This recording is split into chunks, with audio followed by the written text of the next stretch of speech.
Hi, my name is Ilma and welcome to my channel. I have been posting Christian blogs, going 14 years every day next month. Today I'd like to share James 1:14 to 21. Here's the word of God. But each person is tempted when he is lured and enticed by his own desire. Then desire, when it has conceived, gives birth to sin, and sin, when it is fully grown, brings forth death. Do not be deceived, my beloved brothers. Every good gift and every perfect gift is from above, coming down from the Father of lights, with whom there is no variation or shadow due to change. Of his own will, he brought us forth by the word of truth, that we should be a kind of first fruit of his creatures. Know this, my beloved brothers, let every person be quick to hear, slow to speak, slow to anger, for the anger of man does not produce the righteousness of God. Therefore put away all filthiness and rampant wickedness, and receive with meekness the implanted word, which is able to save your souls. James 1:14 to 21. Here's my poem. How sin is conceived. A person is naturally sinful and always thinks of himself. His heart longs for things that wants to satisfy his flesh. He is tempted and lured to cater to his desires or whims. Then sin begins its conception when he gives in. It then turns into an obsession to listen to its cravings, which leads to spiritual death and keeps him wanting. Here's my commentary. It is so clear in this chapter how James gives us a depiction of sin. Prior to the following verses, he mentions that sin doesn't come from God because God never tempts us to sin. There is no evil in God at all. But because of our inherited sinful nature, sin actually comes from the human heart. James presents how sin starts from its conception. Just like a woman carrying a baby in her womb, it first began when she had union with her husband and it produced a fetus. Then conception began. Let's use this fetus as a symbol of that union. When God created us, he made us like him, just as our parents passed on their own DNA to us. How infants would look like is determined by the genes that the baby inherited from his or her parents. As humans, we have God's DNA, which is righteousness, but the devil changed that DNA to evil when he tempted the first humans and they became sinful or unrighteous. So in each human being, we are inherently righteous because that is our make from God, but we were corrupted by evil, so we became tarnished with sin. Humans naturally want wickedness, but they are also spiritually longing to be righteous because God has placed that in every human heart. We were made for God, not for the devil.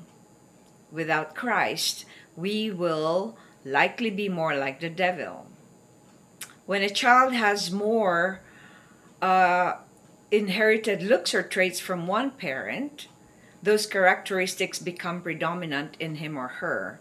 Because there is this natural evil in every human being, we are predisposed to sin. We naturally follow the flesh and its cravings.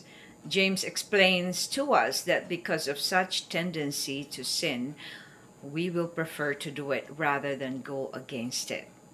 So, he exposes to us the conception of sin so that as Christians, we will be able to recognize the beginnings of its origin.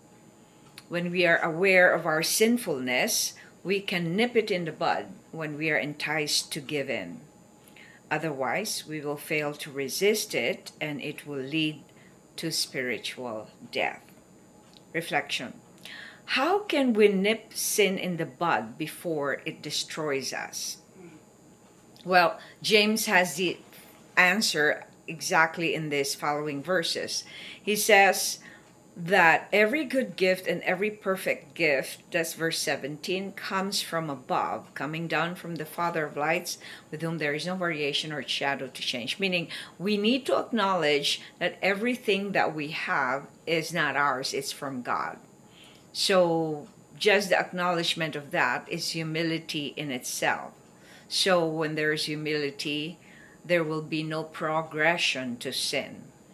And then he also says, in verse 18, of his own will, he brought us forth by the word of truth, that we should be a kind of first fruit to his creatures. In other words, God gave us a will so that the will be choosing truth, and that we will be the first fruits of his creatures. In other words, we're supposed to be having authority over all the other creatures around us, which was given to Adam when he was created, but then he gave the key to the authority to Satan by sinning. So now in verse 19 he says, "Know this, my beloved brothers, let every person be quick to hear, slow to speak, slow to anger, for the anger of man." So he talks about here a strategy how we can nip it in the bud, sin. We are quick to hear, not quick to act, but slow to speak, not fast to speak, but slow to anger, not easily reactive. So these are some strategies that we can use so that we will nip sin in the bud. Another, it says in verse 21, it says, "Therefore put away all filthiness and rampant wickedness, and receive with meekness the implanted word, which is able to save your souls." In other words, let go of all corruption, let go of all tendencies to sin. You know, if there's like 90% of you that is sinful, tend to be more sinful than righteous, then do something so that that sinful nature will be killed or will be nipped in the bud, so that it doesn't destroy you, because we are made for God, not for the devil. So it's important for us to feed on the Word of God, have a relationship with God, so that we will be able to recognize when the devil entices us with our own desires. Thanks for watching. I hope you check my website at ILMA'S.com for artworks, photographs, and a copy of this blog. Please subscribe to my channel on YouTube so I could make more videos, give you the Word of God.